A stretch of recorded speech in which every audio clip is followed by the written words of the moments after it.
Hey everybody, Mark Hall here. We are still rocking some Philippians. We're in chapter 1. We're going to finish chapter 1 today.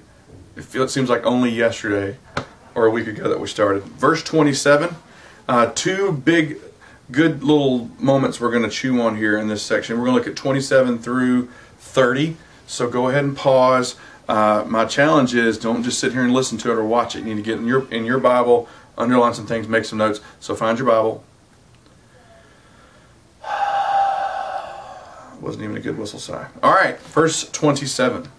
Only let your manner of life be worthy of the gospel of Christ, so that whether I come to you and see you, or I'm absent, I can hear that you're standing firm in one spirit, with one mind. He's talking about unity. Not unity for unity's sake. We just need to love each other. But their unity is because they've got these three-dimensional friendships, these spiritual Jesus-joined friendships that are praying for each other like we're talking about. You don't just have this stuff because you all decide you want to be unified. It has to start with you and Jesus. You start walking with Jesus. You start seeing people like Jesus sees them. You love them like He loves them. You overlook things that need to be overlooked. You love past the surface. Now we got some unity. Making sense? But also there's a need for unity because there's suffering for the gospel. We need each other. Fellowship is not pizza and Coke after Refuge or after Thrive or after whatever your youth group's called. It is what we need in each other in friendship as believers. All right.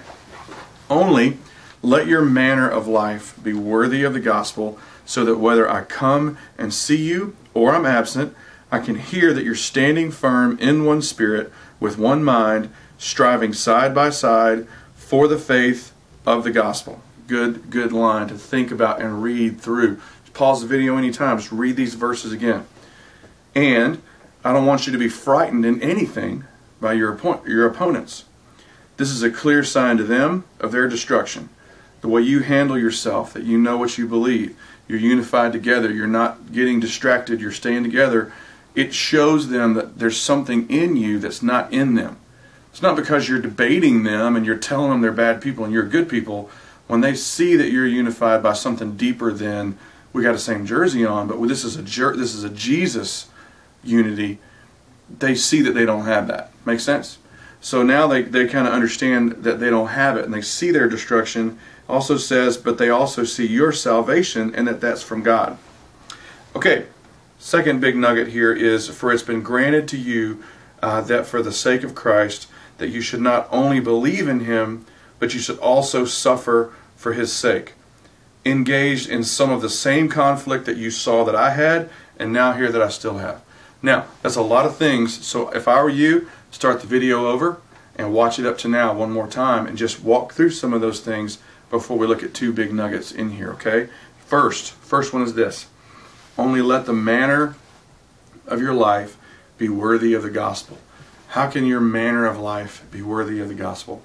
One way that I like to say it would be that at any point in your day, in any conversation you might be in any room of your house or your school, in any team or friend group that you're in, you should be able to start sharing the gospel and it totally makes sense.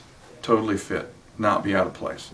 I don't mean not be random. All right, you're going to be sitting at the lunch table. You got any salt? You know, the salt's like Jesus. No, I don't mean that way, but I mean you ought to be able at any place, any environment, any little world you live in, whether at work, school, team, family, ought to be able to talk about Jesus, and people ought to say, "Well, yeah, he's talking about Jesus." Does that make sense? I need the manner of life to be worthy of the gospel that I'm sharing and saying and singing. That is important to me. Make sense?